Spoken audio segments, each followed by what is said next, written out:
Chad Hurley and Steve Chen are here. Last February, they co-founded YouTube, a website that allows users to upload, view, and share video clips.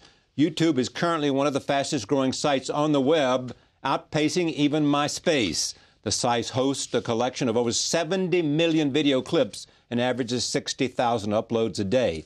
Last month, YouTube announced that 100 million clips are watched daily. I am pleased to have Steve Chen and Chad Hurley to this table to talk about this phenomenon. Welcome. Thank you. Thank you. Thanks for having us. That's sort of a brief description. Tell me, Chad, you and I got to know each other out in Sun Valley a couple of weeks ago. Yes. Tell me what it does. I mean, for somebody who's never heard of YouTube or heard about it, it doesn't quite understand it, or maybe has never uploaded or visited it. Tell me what it is. Well, our site provides a simple solution for people to deal with video online. We saw an opportunity to help people with video. People have access to devices that have video capabilities, from digital cameras to cell phones, and don't have an easy way to share those clips with one another. So we went about simplifying this process to empower everyone with the ability to use video online. There's this story, Steve. There's this story, apocryphal perhaps. It reminds me of Steve Jobs in a garage somewhere with... It is that you two went to a dinner party, and there were people there with a camcorder, and they were all talking about how they could see other people's video and had no means to do that. Is that right? Is that a correct story? Correct. It happened in January of 2005. It was up in my place in the city in San Francisco.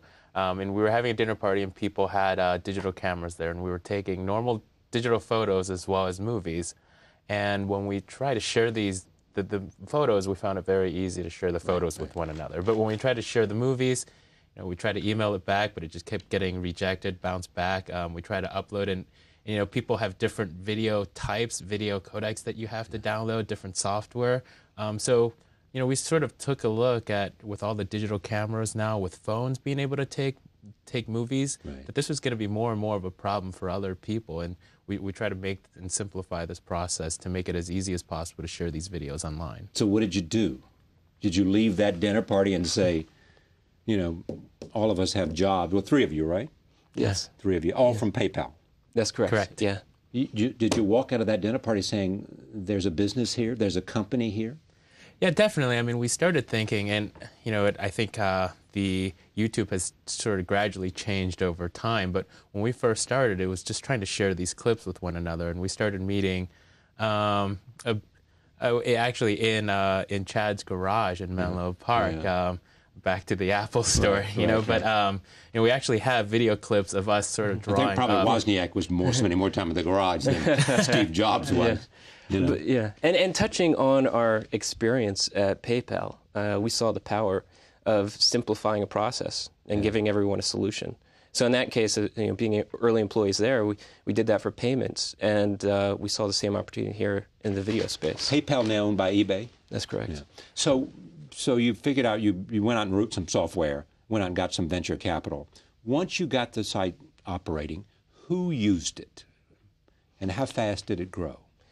Well, initially, we started developing the site in February of 2005. By May, we had the initial version of the site up and running. Yeah. And it was just personal clips that we were using with our friends, and just the viral nature of what we created, the easy-to-use features, the ways that people could grab links and embed these videos directly into their blogs and websites, it spread. So by December of 2005, we had our official launch. We were up to over 300 million videos served on a daily basis, and now that's scaled within a few months to over 100 million. You went and got some venture capital money, too, from Sequoia or somebody. That's correct, yes. Yeah. Yes. And what was it, $5 million? How much? Was it a small amount?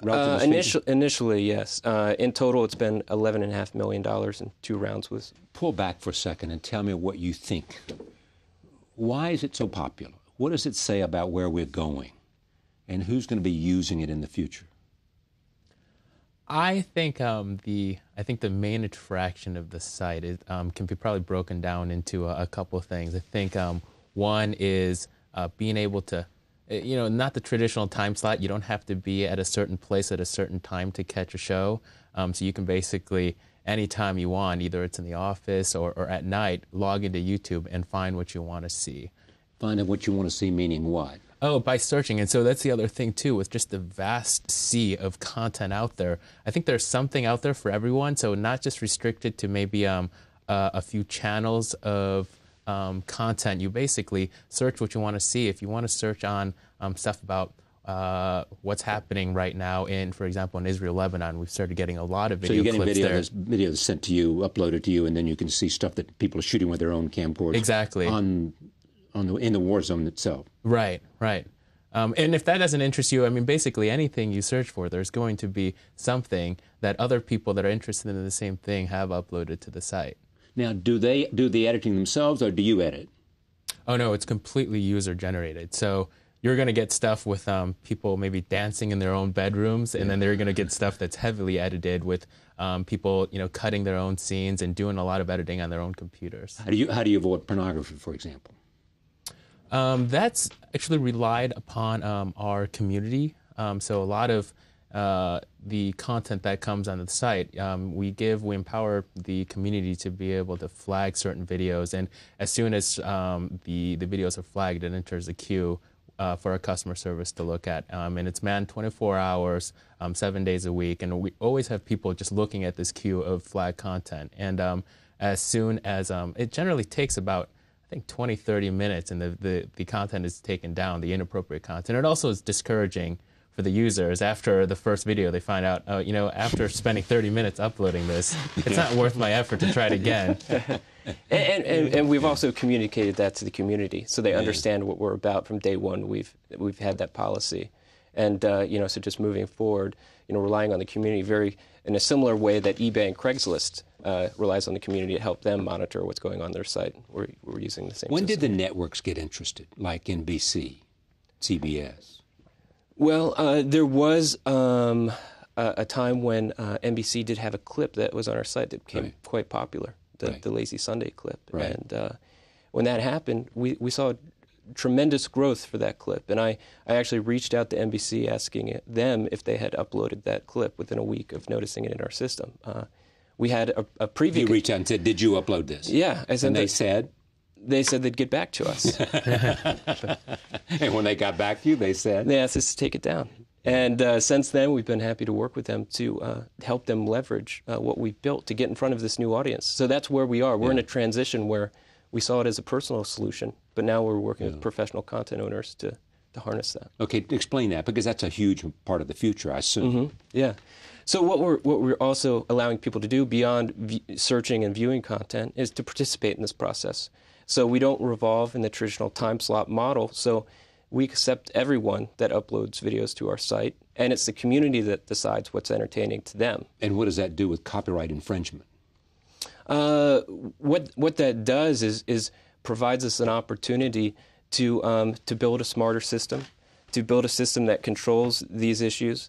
Not only deals with advertising, but in ways that we can build tools to work with the studios and networks to find a solution that works for everyone. Because it is my understanding, and Steve, help me out on this, it's my understanding that if, in fact, there's copyright infringement, you can take it down and apologize, and everybody says, okay, fine. Yeah. But if you're generating revenue from it, then they don't necessarily say everything's fine. That's right. Is that an accurate reading? Yeah, that's correct. So what you're going to try to do then is engage the people who have the copyright and figure out a way out of this? Yeah, we're talking with all the major networks, owners, movie studios, record labels.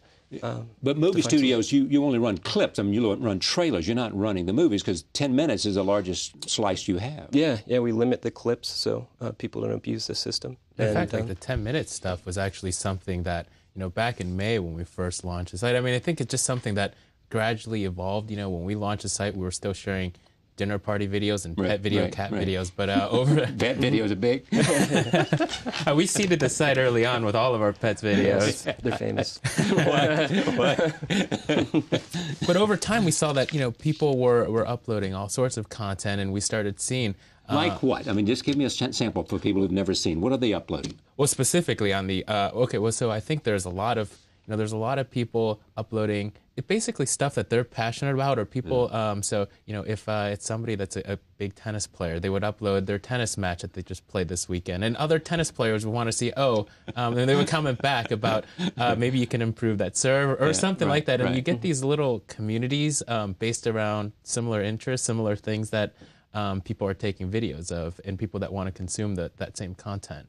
But what we've seen over the last 8-10 months was that we started seeing that people were using this platform, this sort of video serving, video sharing platform, and uploading maybe like TV clips of their favorite shows, or maybe music videos or something. Well, music videos would be big, wouldn't they?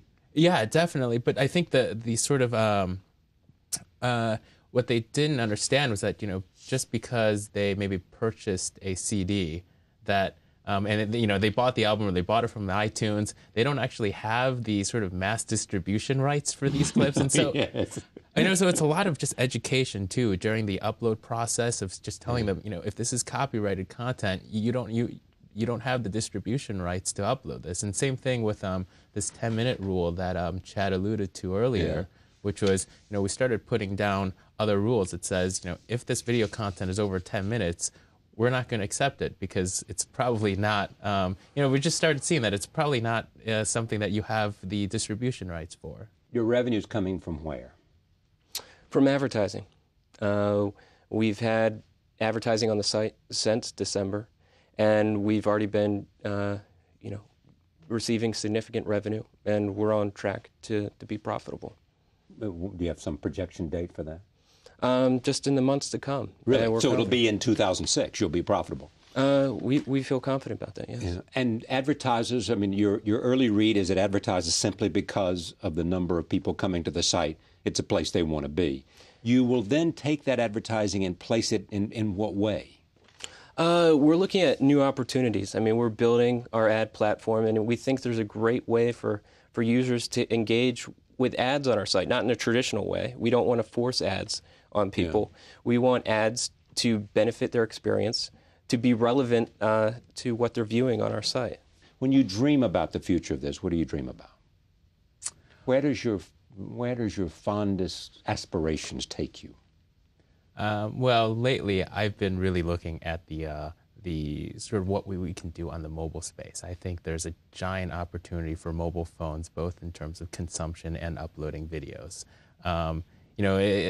You can take a mobile phone and upload from whatever you did with the mobile phone. Oh, exactly. So, I mean, right now still, the type of content that we see on YouTube, it's very unique, it's very user-generated, but you still, most of the time, require the users to have sort of a digital camera with them. And, right. There are many things that I see that I don't happen to have my digital camera in my back pocket, but I always have my cell phone with me. And I think, something that we've introduced recently is just the ability to be able to upload directly from a mobile handset directly into the site. And the type of content that we're seeing from the actual mobile handsets, it's interesting. It's stuff that you would never see anywhere else. I mean, it's lower quality, because the cameras aren't that great. But the places that you can bring a mobile camera versus the places that you have digital camera, I don't think it's comparable. And also on the consumption side too, it's just being able to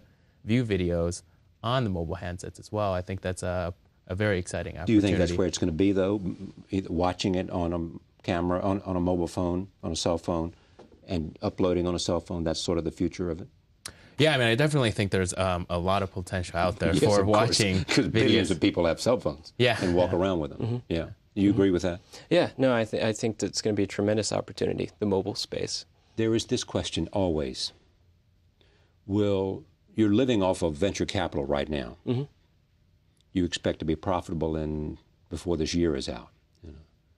I mean, in your mind, this is a viable venture.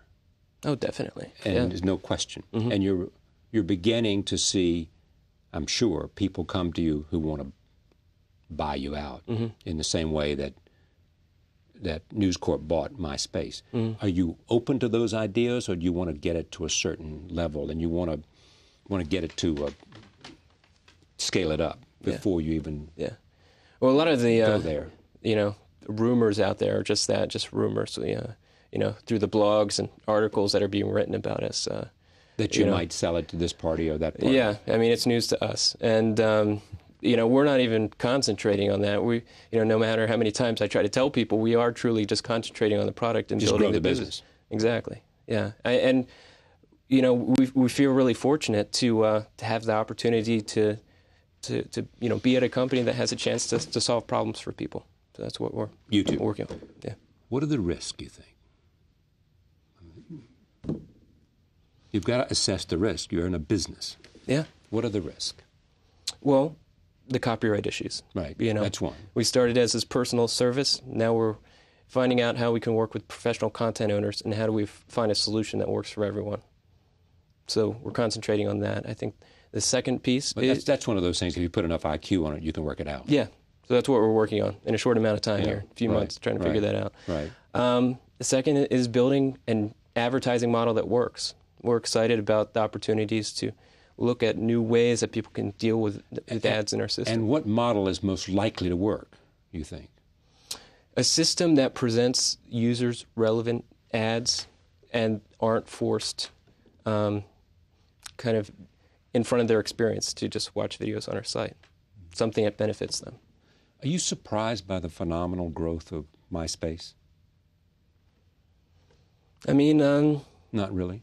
They have a great site, and I think there's a lot of people that enjoy putting profiles up there and meeting other people. But I think it's the new nature of the internet, or it's always been the nature of the internet. Now people are just starting to realize that it's really about connections and communications. That's exactly right. The internet's always been about connections and community, right? Yeah. Thank you for coming. Great to meet you. Thank you you very much. Pleasure. YouTube, go check them out. Thank you for joining us. See you next time.